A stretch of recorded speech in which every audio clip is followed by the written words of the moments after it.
যে ধর্ষণের অভিযোগকে কেন্দ্র করে অশান্ত হয়ে উঠেছিল পার্বত্য জেলা খাগড়াছড়ি, বাস্তবে তেমন কোনো ঘটনা ঘটেনি। মেডিকেল রিপোর্টে ধর্ষণের প্রমাণ মেলেনি, এমন তথ্য জানিয়েছেন স্বরাষ্ট্র উপদেষ্টা অবসরপ্রাপ্ত লেফটেন্যান্ট জেনারেল জাহাঙ্গীর আলম চৌধুরী। এছাড়া সাম্প্রদায়িক সহিংসতা করতে দুর্গাপূজায় মণ্ডপে অসুরের মুখে দাড়ি লাগানো হয়েছিল বলেও অভিযোগ করেন তিনি। আরিফ জামালের রিপোর্ট।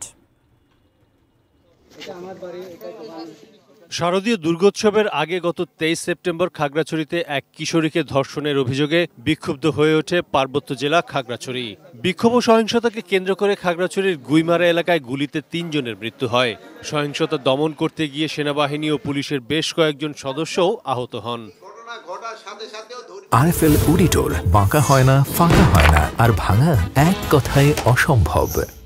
রোববার সচিবালয় আইন শৃঙ্খলা সংক্রান্ত কোর কমিটির সভা শেষে স্বরাষ্ট্র উপদেষ্টা জানান, ধর্ষণের অভিযোগ তুলে পার্বত্য চট্টগ্রামকে অশান্ত করার এবং দুর্গাপূজায় অসুরের মুখে দাড়ি লাগিয়ে সাম্প্রদায়িক সম্প্রীতি নষ্ট করার চক্রান্ত করেছিল ফ্যাসিস্টদের দোসররা। যে ধর্ষণের ঘটনা নিয়ে এত তুলকামাল কাণ্ড হয়েছে, মেডিকেল রিপোর্টে সেই ধর্ষণের কোনো আলামতেই পাওয়া যায়নি। সেনাবাহিনী এবং অন্যান্য আইন শৃঙ্খলা বাহিনী পাহাড়ের সাধারণ জনগণকে পাহাড়ি বাঙালির সহযোগিতায় এই ঘটনা আমরা সুষ্ঠু এবং সুন্দরভাবে মোকাবেলা করতে সক্ষম হয়েছি।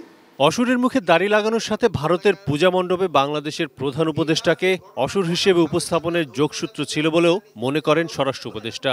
একটি পার্শ্ববর্তী দেশ দুর্গাপূজার প্রতিমা তৈরি করার সময় আমাদের মাননীয় প্রধান উপদেষ্টাকে যেভাবে নিন্দনীয়ভাবে উপস্থাপন সংবাদ পাওয়া গেছে এবং অসুরের মুখে দাড়ি দেওয়ার কাজটির মধ্যে তারই যোগসূত্র দেখা যাচ্ছে।